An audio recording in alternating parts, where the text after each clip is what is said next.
ಒಂದು ಸೊಂಪಾದ ತೋಟ. ಅಲ್ಲಿ ಹಾಲೆ ಸೊಪ್ಪು, ಅಣ್ಣೆ ಸೊಪ್ಪು, ಸೀಗೆ ಕುಡಿ ತಿನ್ಕೊಂಡು ಒಂದು ಕುರಿ ಹಿಂಡು ನೆಮ್ಮದಿಯಾಗಿ ಬದುಕ್ತಾ ಇತ್ತು. ಆ ಹಿಂಡಿನ ಮೇಲೆ ಕಣ್ಣಾಕಿ ಒಂದು ತೋಳದ ಗುಂಪು ಹೊಂಚಾಕೊಂಡು ಕಾಯ್ತಾ ಇತ್ತು. ಇನ್ನೊಂದು ಕಡೆ ಕಿರುಬಗಳು ಕುರಿ ಎಳೆ ಮಾಂಸ ಕಂಡು ನಾಲಿಗೆ ಚಪ್ಪರಿಸ್ತಾ ಇದ್ವು.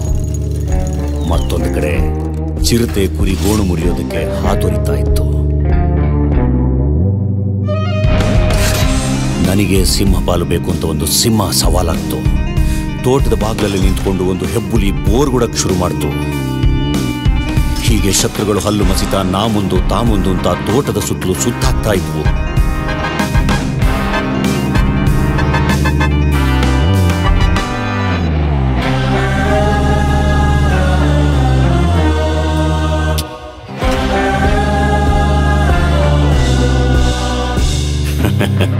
ಪಾಪ ಕುರಿಗಳು ಊರಿಗೆ ಬಂದಿರೋ ಮಾರಿ ಎದುರು ಉಸಿರಾಡಕ್ಕಾಗದೆ ಬ್ಯಾ ಅಂತ ಗಡಗಡ ನಡುಕ್ತಿದ್ರೆ ಶತ್ರುಗಳ ಮೈಯೆಲ್ಲ ಬಾಯಾಗಿ ಕಾಯ್ತಿದ್ವು.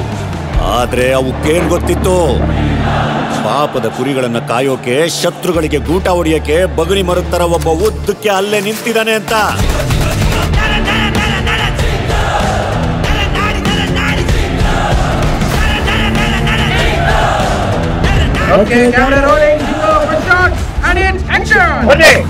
ನಾನು ಗಂಟೆ ಬೇರೆ ಹೋಗಿ ಆಡ್ತಿದ್ರೆ ರೆಕ್ಕೆಗಳು ನೀವು ಆಗ್ಬೇಕು.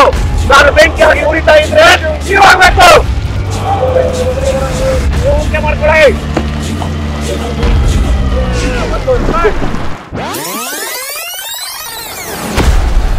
ಇವತ್ತು ನಮ್ಮ ರಕ್ತದ ರುಚಿ ನೋಡಕ್ಕೆ ವಂಚಾಗ್ತಾ ಇರುವಂತ ವೈರಿಗಳು ನಮ್ಮ ನಿಮ್ಮ ನಡುವೆನೇ ಇದ್ದಾವೆ.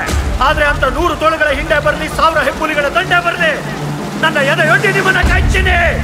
ಬನ್ನಿ. ನಾನು ಗಂಡು ಬೇರುಂಡನಾಗಿ ಆಡ್ತಿದ್ರೆ ನನ್ನ ರೆಕ್ಕೆ ನೀವಾಗಿರ್ಬೇಕು.